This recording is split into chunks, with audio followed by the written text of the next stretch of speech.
You're listening to The Culture Report, Voice of Russia, America's weekly look into the world of arts, culture, and history. I'm Rob Sachs. The much-anticipated new adaptation of Leo Tolstoy's epic novel Anna Karenina hits theaters this weekend. It stars Keira Knightley and Jude Law. Here now with a review of the movie is Katey Rich. She's the editor-in-chief for cinemablend.com. Welcome. Hi, thank you. So tell us about this movie. It's a period piece, but one that reunites a lot of people who have worked together in the past. Yeah, well, it's directed by Joe Wright, who made Pride and Prejudice and Atonement previously with Keira Knightley, and he says he really wanted to make Anna Karenina specifically so Keira Knightley could star in it. So you can tell they have a pretty good working relationship. And Joe Wright works with the same cinematographer and costume designer and production designer every time. So there's a really tight-knit bunch of people who help make this movie really, really beautiful. And the film, as people are probably familiar with the book, but this really uses a lot of cinematic devices to tell this story, a lot of overlapping stories. Can you tell us a little bit about the plot line and some of the overlapping stories that we see?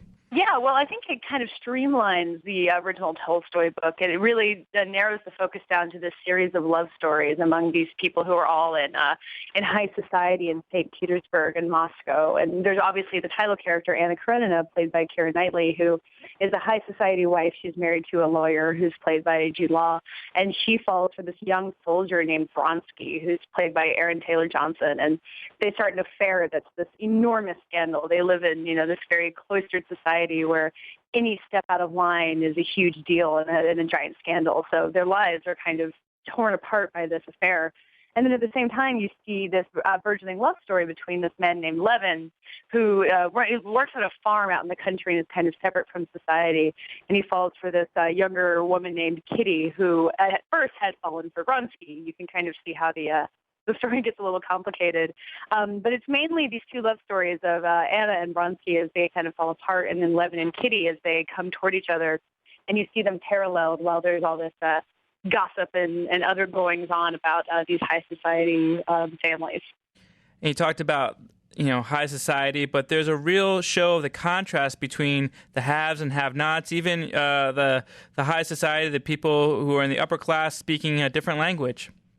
Yeah, well, in the book, and when you read the book, even if you read it translated into English, you get the sense that the people of high society spoke French amongst each other, and then only the lower classes speak Russian. And obviously this is an English movie, so you don't get quite as much a sense of that, but you do realize just how much the upper class people are trying to distance themselves from the peasants. And you don't get a whole lot of glimpses of the peasants, and obviously there's a whole political undercurrent where you've got the Russian Revolution that's going to happen not too long after this, but it's kind of kept to the sideline, but you do get hints of that a couple of times in the movie. Now, the whole story is set in this decaying old theater. What does that do cinematically? Does that kind of make it interesting to see all these things happening in one spot? Yeah, I mean, it's a really incredible effect, especially in the first half of the movie where you'll see one scene kind of melt into the other with the backdrop spinning away and stagehands coming in to set up the new scene, just like you would in an actual play. And then later on, you'll see something like a horse race that takes place entirely inside the theater, or you'll see one couple's bedroom being backstage among the ropes and the sandbags. And you really get the feeling that, as I was saying there, this society, everyone's watching everything, that everyone's lives are on display and everything is a performance. And when you have something like this affair where these two people have fallen for each other despite the fact that she's married, you see how everyone witnesses it and there's no getting away. So it's this chance to do this really interesting cinematic stuff and then also really highlights the story scenes. What about the costumes? When you talk about period piece, trying to get into the feel of the time, how were the costumes? Did you feel like you were transported back to old St. Petersburg? Yeah, well, I mean, I don't know a ton about old St. Petersburg, and I think they've talked about how there's a little bit of theatricality to the costumes. Like some of them might be a little more ornate or big than they would have been at the time, just to kind of heighten that theatricality like it's said in the theater. But I mean, the dresses that you see on these people are unbelievable, and you get these crowd scenes where every woman is wearing a different ornate corset and giant skirt, and the men have these military uniforms. And if you like costumes and period pieces, this movie has so much to enjoy. And is this something you would recommend as a date movie, or is this something that, has that Titanic appeal for everybody involved? It's not kind of emotional the way Titanic is. I mean, it's a sad story and it's got good emotions in it, but it's much kind of artier. Like, it's something that you'll enjoy if you enjoy kind of reveling in a movie that's this beautiful. So I don't know if it's quite as easy a sell as Titanic is to people who don't like period films, but if you've got people who are interested in the story, who read the book, or who just like seeing a movie that's gorgeous and completely unlike anything else you've seen, I think if you take someone to see it, they won't regret it, even though it might be a slightly harder sell.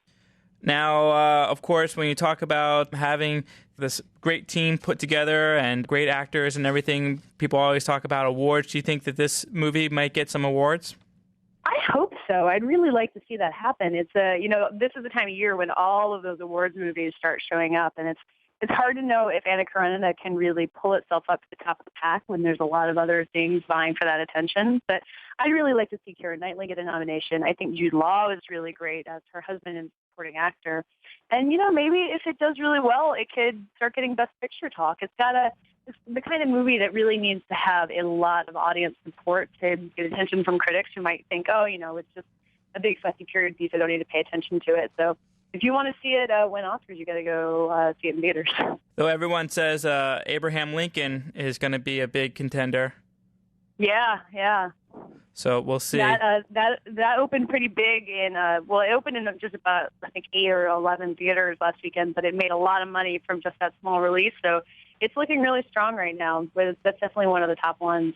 So 2 period pieces to choose from, but this one obviously a very different one, a very different kind of feel and tone, but you say definitely worth going for.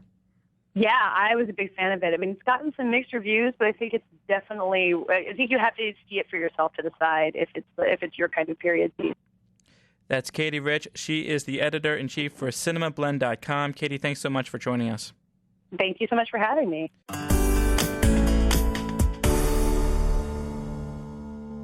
Russian-American alternative folk rock singer Alina Grapel has been making a name for herself for years, spreading her positive message both on and off the stage and encouraging other artists to do so as well. We decided to check in with her to get some more perspective on how she brings about change in the world. She's with us now. Alina Grapel, welcome. Oh, thank you. How are you? Good. So I was reading that you learned to play guitar in a gypsy caravan. Is that correct? It sounds almost like a fairy tale, but is that what happened? Well, we live in a military city, and the only people that are hanging out around us were gypsies. And they played beautiful guitar.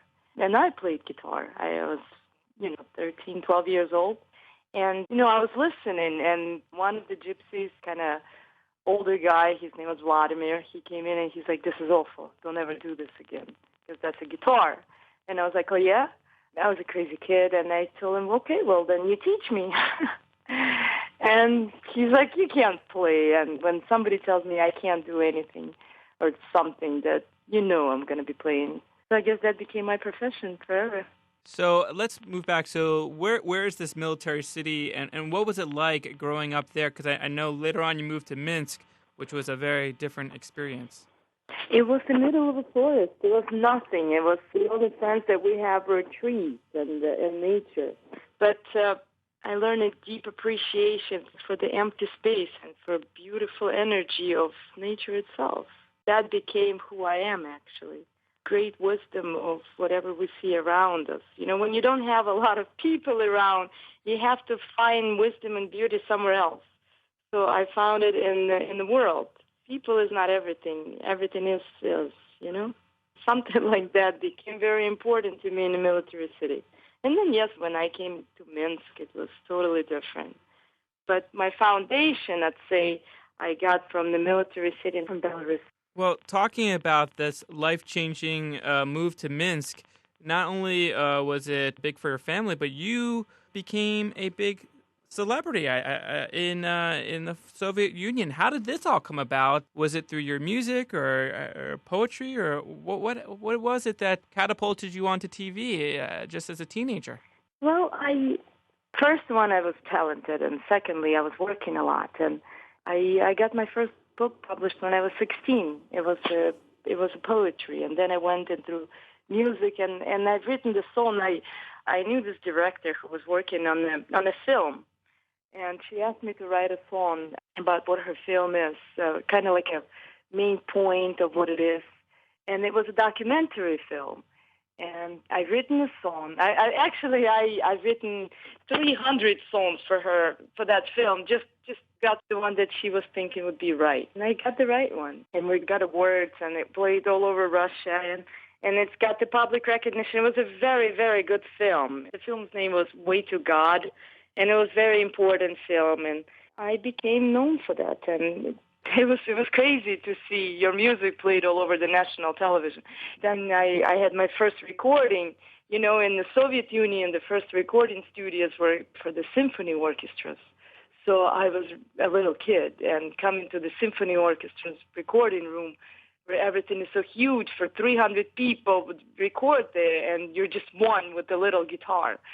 So then they mic'd me, and I started recording, feeling so out of space, like a church, except it was a recording studio. I guess there was a church for the musician. Gosh, it was so long ago. Oh, my God, what a memories.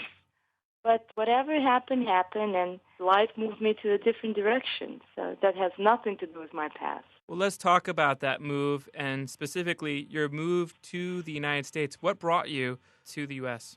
I came with my parents, and we lived in St. Louis, Missouri. I went to St. Louis, Missouri.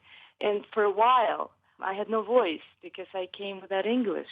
And it was crazy. It was like, come on, you have so much to say, especially after you've been listened to by so many people. You were powerful enough to be heard, and then you have no voice. So I had to find my voice immediately. And I performed in Russian. I started performing. And then I felt like every time I was people that are coming to my concerts, they were crying. They were crying out of nostalgia. And that is not the message that I want to put out in the world. I did not want to do the nostalgia. So I wanted to say something different. So I had to deliver my messages in English. And it was crazy how my life started in English, totally new beginning. It was almost like I was given a chance to do something new. And I did. I was given a chance to do something new. So it took me to a very interesting path. I toured all over the U.S. I signed up the contract with Borders Books and Music. My CDs were sold there. It was a cool, interesting beginning. And what was it like, though, being so well known in Russia and then coming to St. Louis and not having anybody know you or very few people know who you are? This wasn't my biggest issue. I think my biggest issue is that I had no voice. I had no language. I had nothing to speak with. It's almost like you had your world. You don't anymore. That was a much bigger issue than being really famous and then and becoming nobody. Much bigger issue, because I had to move from military city number 5, where there was nobody and nothing, into a big city. So it wasn't like I was always this famous little kid that was running around, in car services all the time and didn't know what subway was. So tell us about when you first started singing in English. What were the topics that you wanted to sing about most? I'll just tell you my first experience. I was really scared. Because I haven't performed in English yet. And there was a friend of mine who owned the place. It was mainly for the African descent. So lots of African Americans were coming there, and they have an open mic. And he invited me to play. It's not like he'd heard my music, but he'd seen me, and he's like, "Listen, you're interesting. You play guitar. Come to my open mic." And at that point, I was taking my Russian soul and translated it into English. Not necessarily the poetry, because I was writing in English in totally different language, but the soul I was translating, the musical expressions, melodies that I like. And it was something that was more experimentative at that level. And I remember coming to the open mic, and the audience, they were like more Jamaican, Haitian, totally away from my culture, away from everything that I've known. And I remember coming on the stage, and it was packed. The place was packed. It was like 300-400 people at the audience, because it's a big club, big open mic, and the entire St. Louis was coming there. And I played my song, and I played it very actively. And I usually play very actively, because I believe in music, you have to be revolutionary. So I played it. And I remember the place just jumped. started screaming and cheering, and I felt good about performing. And I haven't stopped performing in English, of course, and then there were years that I haven't performed in Russian, and then I went back to trying to come back performing in Russian again. Let's talk about this latest album you have. I'm reading that it includes songs with Shakespearean lyrics. How did you incorporate Shakespeare into your music? I always have. I love poetry, true poetry. In fact, the album that I'm working on, the album that's coming up, it's got the song called Shakespeare. It's a translation of To Be or Not to Be. It was really cute, actually. I can't stop telling this story that I've written a song on the Shakespearean lyrics, and a producer listened to it and he said, "Wow, this is the best song. This is my favorite song. Let's translate it into English." And I just translated it from Shakespeare to Russian. Poetry has been a big part of my life forever, and making poetry into music is the biggest challenge. I mean, I don't know how other musicians write their songs, but I start from melodies. Well, Lena, what do you want your fans, people who hear your music, either live in concert or recorded, what do you want them to take away from the experience of your songs? I want them to take my songs with them. Not the experience, but the songs. I want them to really listen to what I have to say and see if it could be applied to their life, to see if it could be applied to their own world. And I believe that we all talk about change in the world, and if my songs could make somebody feel better, or somebody wants to do something better, or make the right choice rather than the wrong one, then that's what I want. I want to change the world, but I want to change the personal world of a person who is listening to my music. I want them to take my music with them, and I want my songs to live. So for my fans, I just want them to hear me and maybe listen to me. That's Elena Grapel. She is a Russian-American alternative folk rock singer. Elena, thank you so much for your time. Thank you, Rob. Thanks for tuning in to The Culture Pop, Voice of Russia, America's weekly look into the world of arts, culture, and history. To listen to these interviews and to hear past Culture Pops, check out the Culture Pop page on the Voice of Russia America website at voicerussia.com. That's all one word, voicerussia.com. Thanks again for listening. I'm Rob Sachs.